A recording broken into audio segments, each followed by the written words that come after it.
Ika twakubikeno moko twavana sedito kyambote munkumbwase ye mwana tata mwanda velela munkumbwase ye mwana ye tata mwanda velela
tulendele kutuvwana sedito tata mfumo mbanza bitu bana bakutukulombela bakafulu watusikidikisa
Tusamba.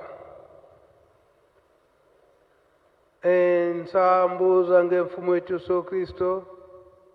yozola kwa tata nzambi wase yo untwadi wangitata mwanda wa velela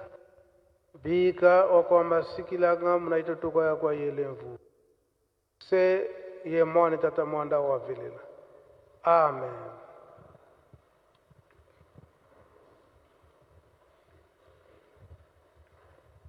O kombo ya tata ya mwana pe tata mulimo santu tolandi mate na biso na mokolo na lelo oyo ezali na date ya le 10 juin l'an 2024 solo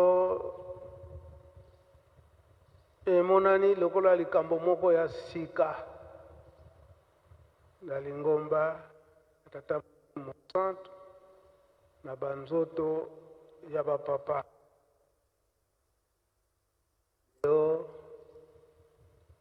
le 10 juin na 1964 teketola na biso pe na maoyo elobami awa eza na ntina aka mpona kowelela loposo yindo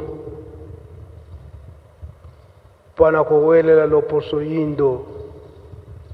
tozala na kinya ndenge tokoyembaka na nzembo ete tata molimo santu apamboli libota bamindele kasi mpona nini biso moko te yango likambo tata Simon Kimbangu abundi na likambo wana pe mama Mwilu pe bamvoala misato condition na bango po ete tolonga na likambo wana totonga bele Yerusalemi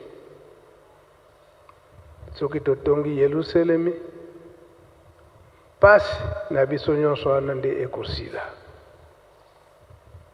solo na mokolo na lelo ya le 10 juin biso tozalaki deja ya kobotama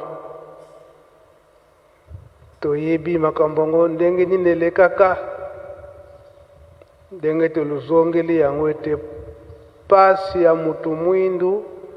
po ete ekoka kosila totonga Yerusalemi pe toyebaka yango malamu eke banda yebandeli na 1921 toyebaka likambo wana ete mundele aye kokanga papa Simon Kimbangu le 12 septembre kokoma na nzundu mundele amonaki eke bato ebele moye basambisa papa Simon Kimbangu ezalaki te tolongola ye awa lokola awa bandeko na ye bazali awa tomema ye na mbanza ngungu mpe musika tokende kosambisa ye mpe kokotisa ye na boloko po ete bato nyonso wana bazonga ndela bango balobi me bato bayokaki te ndela alobi ete yo moko kolo ya bato na yo yebisa bango bazonga esalamaka ndenge wana papa Simon Kimbangu alobi na bato bazalaki na contre bozonga bozelela bomengo na bino awa nga nakei na komemela bino nde bomengo bozela bomengo ngai nakei kasi nakomemela bino natikeli bino sanzu kende na ekulu natina nakomemela bino liboke ya bomengo bozelanga yawo bato batosaki bazongaki bazali kozela kaka bozala kaka ekokangama makasi na mabondeli pe na misala mutu moko kaka. Papa Simon Kimbangu akangami oyo nyonso bandimelaki Papa Simon Kimbangu abandaki koyoka kaka liloba ya mama Mwilu ndenge nini atikalaki awo. Kambo nyonso bakotuna avi ya mama Mwilu. Kino Papa Mfumalongo, Papa Diangenda Kuntima aye kozwa musala na ye na 1959 wana banda le 12 avril 1959 bana tata Simon Kimbangu kaka mungongo moko ya Papa Diangenda soki alandi soka lobi yango nyonso biso tokolanda na bamvoala mibale Papa Kisolokele na Papa Dialungana oyo Papa Diangenda lobi yango mpe bandeko na ye bakosalela na kati na Lingomba bato nyonso yango nde bakolanda oyo euti na munoko Papa Diangenda. Na 1960 misala ibandi yango ete esalaki na le 1er avril 1961 ndenge libanga etiamaki mpona kotonga ndako ya Nzambe. Mikumba nyonso wana epesami na Papa Dialungana Kiangani. Mitinda nyonso epaya Papa Diangenda Kuntima. Papa Dialungana ye Mwanbanza. Misala nyonso ya yeluso mipwete asala yango boyokani ezala bango misato wana fo a se déplacer awa na Nkamba, il faut akende Kinshasa akende kozwa mitindo na bunzoto tokomona baza bandeko na ngai na kosala ndenge elingi kasi na bunzambe amoni ete fo azwa mitindo epa bandeko na ye na mukonzi ya bule Papa Diangenda Kuntima. Likambo nyonso ya kosala tango wana ba transport kasi communication ezalaka te na molimo bazalaki na bao na communication mais na bunzoto administration azwa ba ordre eza kozanga biso na mukolo na lelo epai ya Papa Simon Kimbangu Kiangani na Lingomba nyonso eloko wana nde ezali nde kozanga na biso yango salamaki Papa Mfumalongo ete tango nyonso musala ezali na molimo bazoko yokana na bango kasi na bonzoto faki nikoza ordre pa Papa Mfumalongo Papa Diangenda Kuntima na Kinshasa. Ba transport ezalaka pasi parfois na mikanda kasi makambo mosusu na mikanda moyete so physiquement akende ako Papa Mfumalongo kozwa kaminya ba commerçant awa na Nkamba abimiti Mbanza Ngungu azwi train tina Kinshasa akikozwa mitindo pa Papa Diangenda bozongi na ye kuna nde bakubongisa bapesi mutuka oyo akozonga nango awa sikoyo pona accident oyo tenge tolobila ngo Papa Mfumalongo ngonga ekokaki ete na tango ya elanga de misala ya construction esalamaka malamu nde akendaki kozwa ba instruction na likambo bayokanaka ete kosala nzela oyo ya chemin ya pension ya Papa Simon Kimbangu ebanda kaka awa na mise ndenge ebandeli Papa Simon Kimbangu Kiangani alandi mitindo ndenge ezalaka banda tango wana banda na mise ebimati nanu babandela nanu ebimati na entrée principale kuna na weno na libaya nde tobengaka libaya ebi manano sti esika wana kasi biloko musala ezali te yango na ntango wana mingi soki biloko musala emonani bato ya bamboka le 18 village babanda kopesa maboko mpona kosala misala wana. Papa Mfumu Mbanza nde akendaki na Kinshasa epai bapapa bazalaki po ete azwa biloko musala. Kokoma kuna na Kinshasa Papa Mfumu Alongo akiko yebisa leta gouvernement na ntango wana ete tolingi tobanda misala ya kosala nzela kuna na Nkamba seme ya pension. Yango toye koyebisa yo leta po oyeba leta alobi ngai mpe na koparticipe kola misala yango elingo banda ngai mpe na koparticipe. Nde leta apesaka bene moko po ete eya kosala misala awa na Nkamba pendant 1 mois na ministère ya TP. Donc ntango wana TP elakisi travaux publics mpe bapesaka bisaleli lokola bapau bakongo bamachete bapioche biloko ya ndenge na ndenge na oyo mpe Lingomba abongisaki nyonso batie na kati ya mutuka bene wana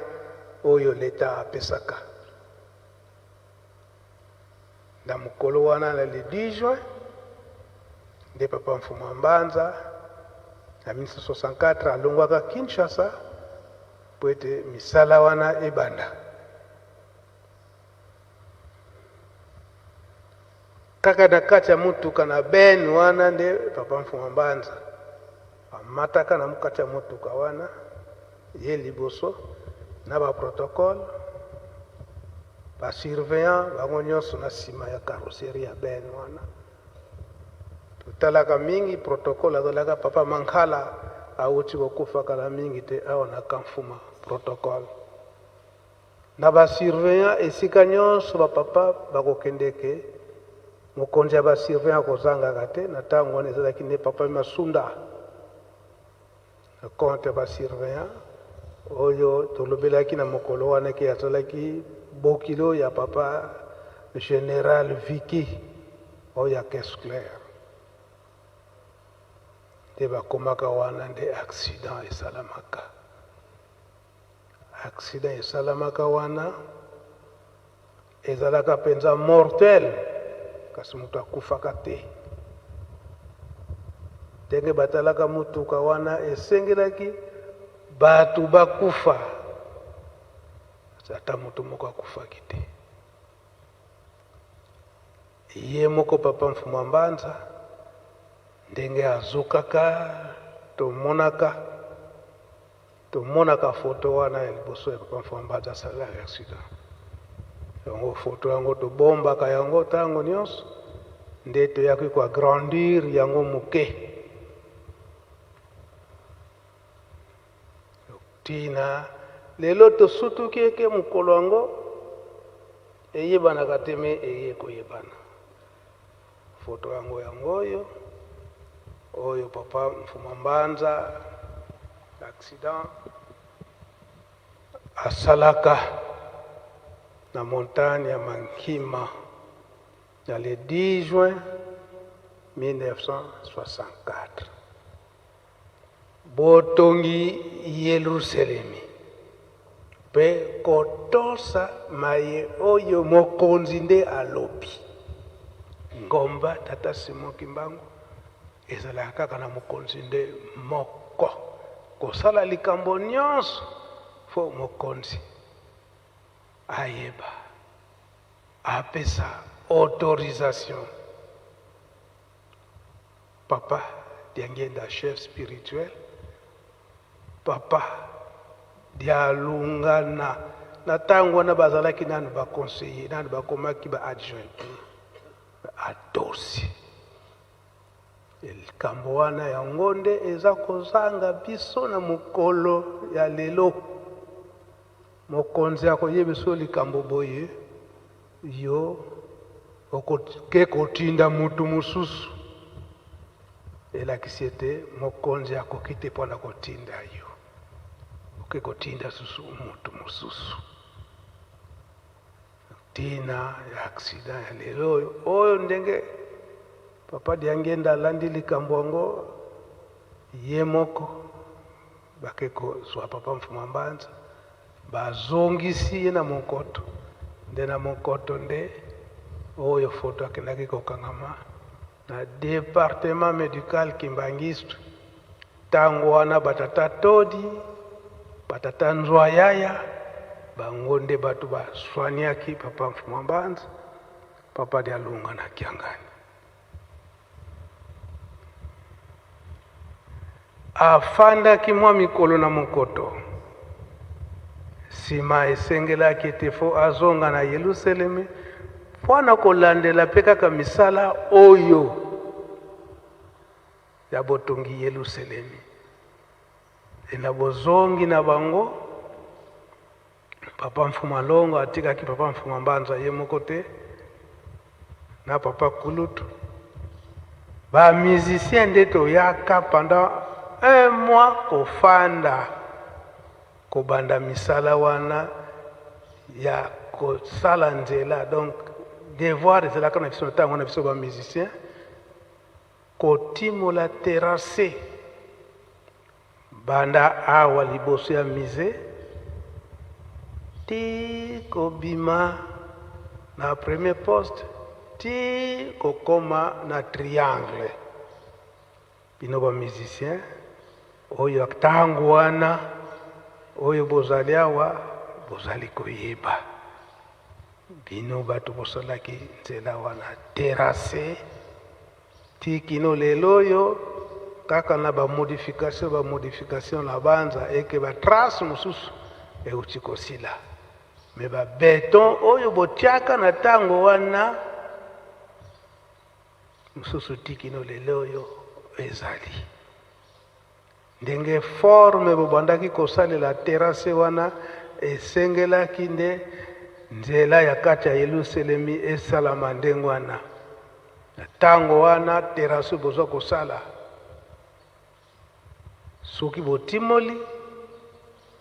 boplanir yango malamu, na tango wana ba barre de fer ezalaka mingi te, bankandala botie na se bokule yango ensemble na beton abanza. Tango naza koloba boye oyo bazalaka tango wana bayibi ba barre de fer mpona kosala ba mur de soutenement.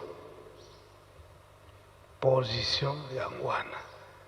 yango lelo oyo biso ba musicien tozo continue kotonga kaka Yelusalemi, tozali bapaya te, tozali bapaya te. Sika na banza eke toyoki programme epesami biso awa musala oyo toyelaki eke liloba ya papa Molimo Mosantu. Tata Molimo Mosantu solo lobi alobaki, lobi tata Molimo Mosantu alobaki. Soki alobaki soki totali malamu mokonzi abule tata Molimo Mosantu alobi eke tolanda oyo ye alingi toyokela ye kaka na sens moko oyo likambo ezalaki na 1964 botongi Yelusalemi koyokela kaka mokonzi se moko. Lelo na banza tobosana likambo yango makasi. Mokonzi abule akoyebisa motambolisi ya mouvement boye, motambolisi tango ayoki ake papa alobi il paraît que tosala boye. Tango wana ba mo ikomi déplacé.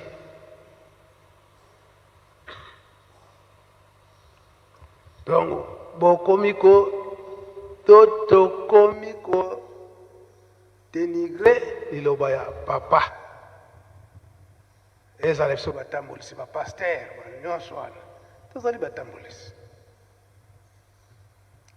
oyo elobi papa tokende koloba na nkangu oyo oza kodiri ipare ke papa alobi boye et pourtant ye moto atindi yo kasi ekomi ipare tala bamvoala misato babandaki koyokwana papa Diangenda azalaki leki me awa ye azwi ordre epai ya tata ntango alobi liboso ya kotosa bandeko na ye batosi si lelo oyo na biso bandeko na biso batambolisi na bandimi tozali sokotosa liloba ya papa te tolingi kaka oyo ya biso moko esika wana nde makambo eza kobebela malamu po tomona bomengo na biso wana oyo ezali te esika wana tozali kobebisa yango papa alobi alobaki ti nsani ya biso bamusicien nanu esili te lelo atindi ngai alobi ete nanu biso bamusicien nanu tokomi na esika wana te oyo ye alingeli nakomisa liloba wana ete na ntinsani nanu bokomisi te na esika wana oyo ye alingi oyo ayebeli bino ye azali nzambe azali komona soki tobombaki nanu mosusu tokobombaka mbongo ya kokwanga na nzela me oyo esengeli etonga malamu etikala awa soki tomoni mpe te topesaki ndenge ya kokoka te tobenga baninga toloba eke papa ye alobi boye so toza ceinture ya papa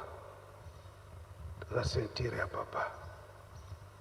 malamu totosa liloba ya papa ndenge aza kotambusa biso kosala eke yo motambulisi ngai conseiller nalingi nasala oyo nga nalingi wana moyen bomengo na biso eyela biso ekozala te esika wana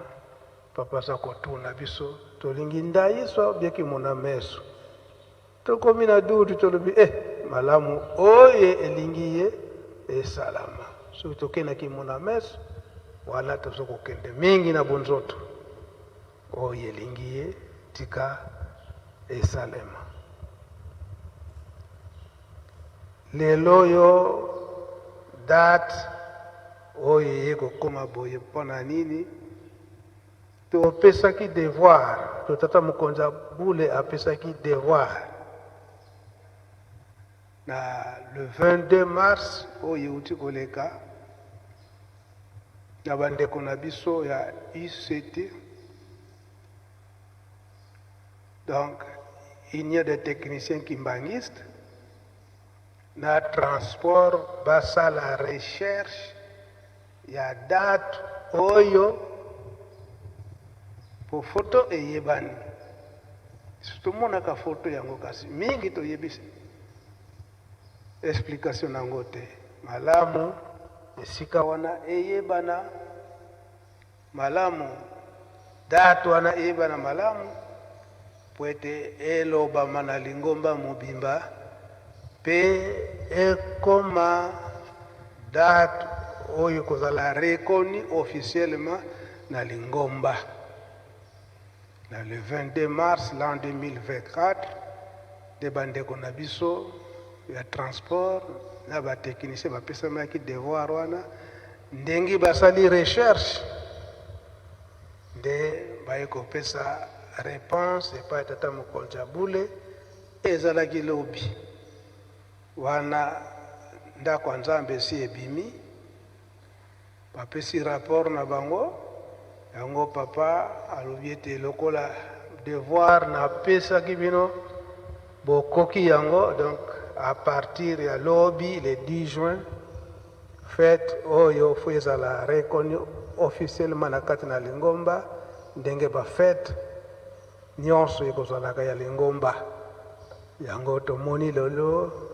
eke likambo yango ekokoma eke libondeli ya 9h